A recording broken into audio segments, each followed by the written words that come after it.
Hello, everybody, and welcome to Drinks at Home, obviously our first virtual Drinks at Home. I've been asked to do a keynote speech on Bestway retail and the future.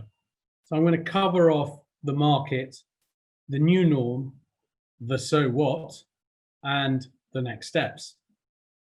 So the market. As we all know, 2020 has been a transformative year. We couldn't possibly have imagined what's happened during the course of this year has actually happened. Before 2020 came along, we were, as a sector, under a lot of pressure. I'll cover that shortly in a bit. But what we do know is that lockdown has exacerbated the pre-coronavirus trend of growth in planned top-up shopping. Shoppers have turned to convenience as retailers have greater autonomy to be flexible with sourcing when faced with stock pressures. Of course, the market is set to grow 8% in 2020 on account of increased volumes and sales throughout the lockdown period.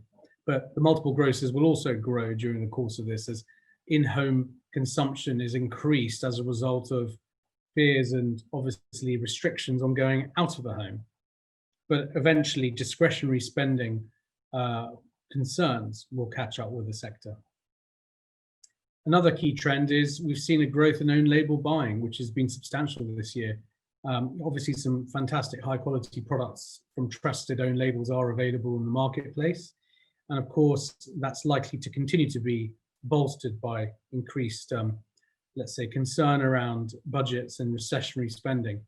So shoppers will seek out competitively priced products in the medium term. So finally, the last key trend we've seen in 2024, local retail, has been the past year, and the impact of coronavirus has seen an enormous influx of 25 to 34-year-olds, previously underrepresented in this channel, shopping locally. These shoppers are more likely to buy on impulse, providing a key opportunity for us to drive purchasing, but also we're going to have to work really hard to keep their loyalty.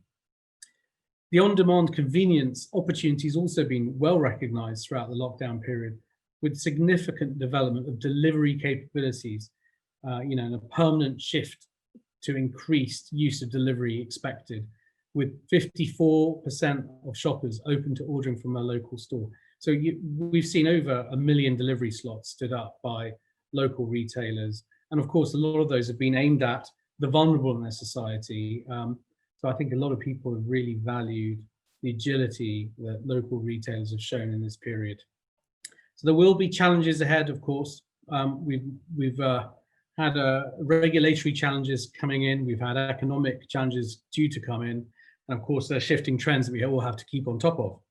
So, for example, the ban on the retailers selling menthol cigarettes came into effect in May throughout the UK.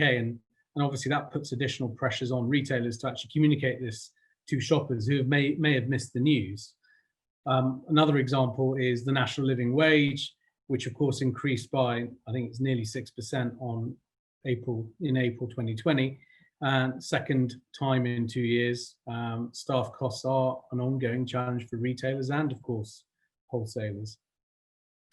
In relation to kind of economic headwinds, the UK GDP is set to dip by around 7% in 2020, as of course the enforced lockdown wreaked havoc on the economy and lots of businesses and sectors. Despite grocery spending rocketing, it is expected that weak consumer confidence will translate into recessionary spending in the short to medium term. It's interesting to see that some of the discounters have announced their intention to open many more stores. And of course, you're seeing some of the multiple retailers selling themselves, literally. But I would say that the shift from the current market to recessionary spending, it's unclear when that will happen, because quite a lot of people right now have actually saved a lot of money by not going on holiday, not traveling, not eating out, not drinking out. And that to a certain extent, they are still not feeling the pain of a recession. I think there's a lot more job losses to come in the UK.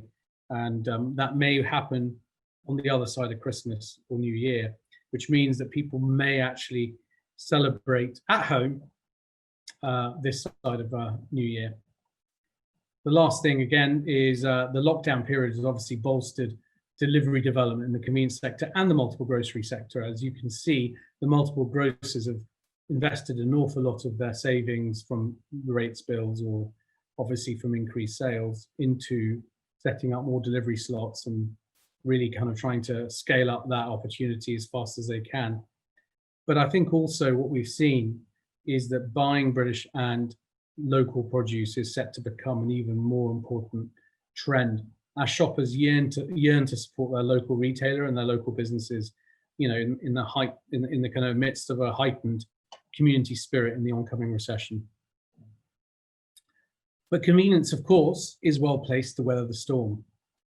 So while there might be dampened consumer confidence, rising business costs, and of course increased competition, what we saw in 2019 was actually much worse than what we've seen in 2020.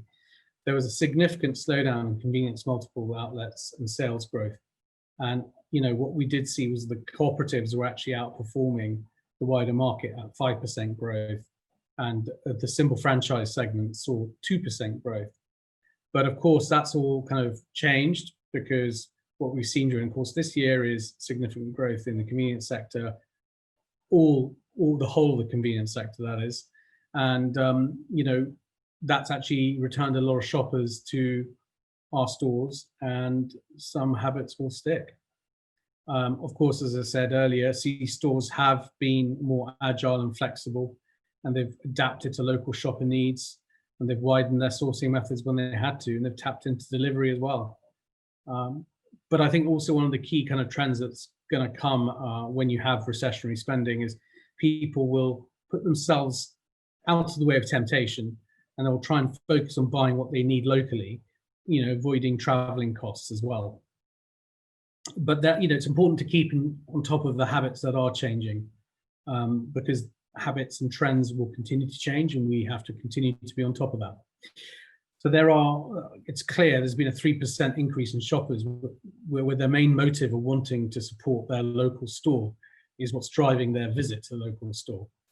And of course, we're working with our branded suppliers to support local retailers so that they can gain credibility with their consumers through early launches of new products, or also with free tasters or specific sampling in stores. The composition of the top-up mission has changed this year, with shopping visits becoming more planned. So shoppers on a distress mission are still valuable, and of course, let's say the bread and butter of local retail, but retailers will also need to ensure that their speed of service, their user-friendly layouts, make the mission as seamless as possible. Consumers need to know that when they visit a store, what they want is available in that store. More shoppers are also purchasing own label, as I mentioned earlier. So this increases with their focus on sure foods, which has a higher contribution from own label, and of course in bakery as well. Suppliers and retailers can gain an edge in own label by tapping into key consumer trends, which is reduction of plastic and waste, and also plant-based eating.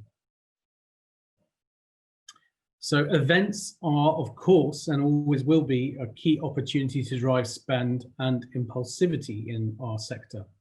92% of consumers celebrate at least one social occasion or festival. So Christmas, Easter, and Halloween are the top three, as we know. Premiumization and indulgence are also really important going forward. As I mentioned earlier, there is an element of people spoiling themselves at home, that people can get much higher quality, consumers can get much higher quality products for consumption at home than they can for the same amount of money at the on-trade. So of course, you know, seasonal events also provide us an opportunity to engage with that wider audience and give them the opportunities to indulge or premiumize. Let's not forget, of course, there's been an increase in new occasions, or I suppose those are occasions that always existed, but there's just been more of them, such as barbecues and picnics. And of course, now the big night in is going to be a very common occurrence. And of course, stores are going to be the best thing for stores to do is to tap into these opportunities through appropriate ranging and highlighting these activities in store in order to remain competitive and relevant. So we are well placed. The key distinction obviously depends on what type of store you operate. With a typically larger store, shoppers purchase more own branded products because there's more range in there, there's more chilled in there. Of course, they, as a result of that, they're spending almost 10% of purchases are own label, and a big chunk of that, 8% or so, is coming from chilled. But impulse and promotional purchases, such as confectionery and alcohol, come out top in smaller stores, while bakery products sit in between all stores. So smaller stores, for example, CTNs, are more impulse-led, as we know, and larger stores tend to be more planned with larger baskets and, let's say, more traditional grocery products.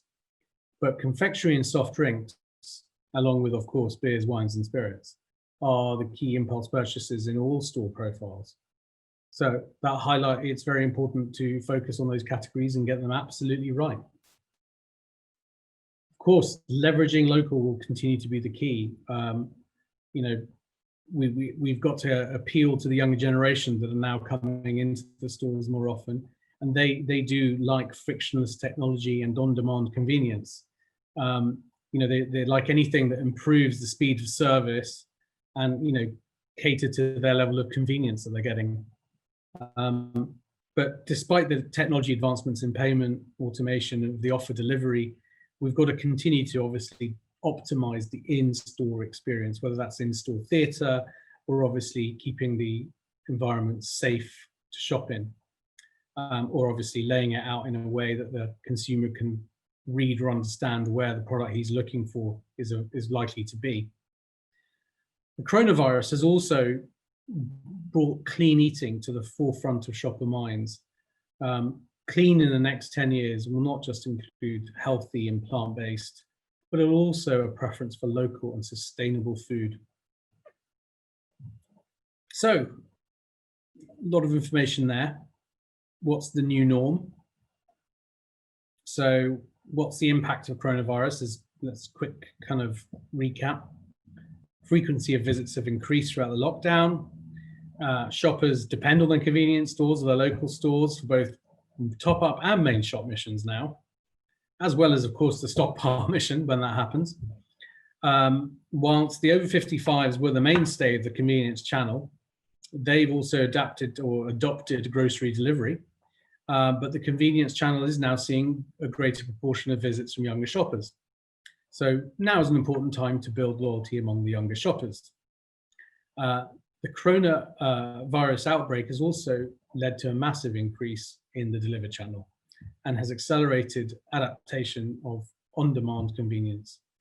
With new platforms launching all the time, driving awareness with consumers that you offer a delivery will be the key. So it's good to do a quick recap also of, what did we see as a result of lockdown, what's going, what's changing, and what's sticking, what's staying. So obviously, initially, we all saw a massive surge in convenience, which is now slowed. Shoppers flocked to the convenience channel, particularly independents and symbol stores, as they wanted to avoid queues, they wanted to avoid out of stocks, and they wanted to avoid crowds. As these drivers have reduced, the incentive to shop in this channel has reduced with it. But shoppers want to support their local shop, and they want to support local businesses. And shopping in big supermarkets remains an unpleasant experience. So that means we've got to focus on our strengths.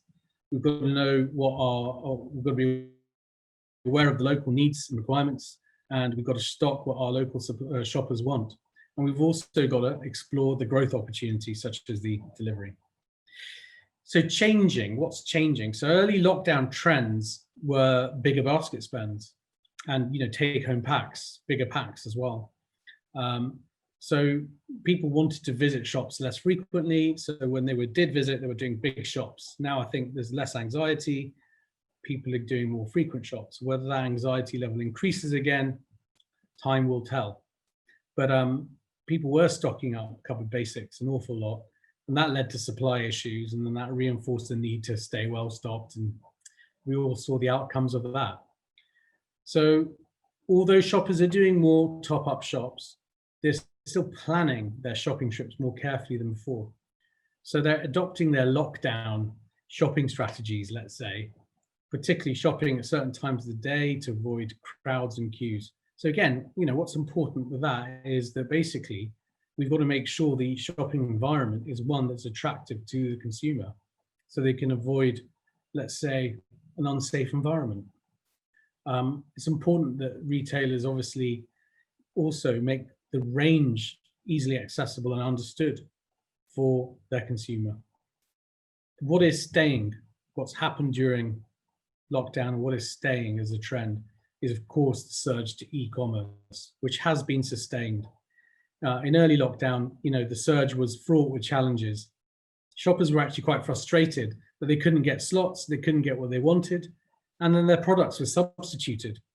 As more shopping slots were released, shopper attitudes towards the delivered channel as such improved, but it still wasn't a universally brilliant experience.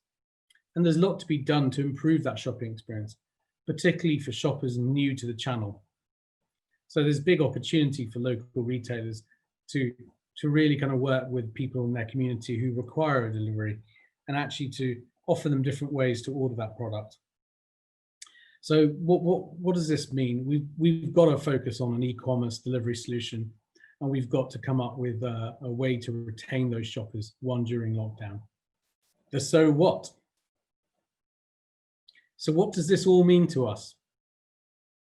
Consumers are turning to local shops more than ever before.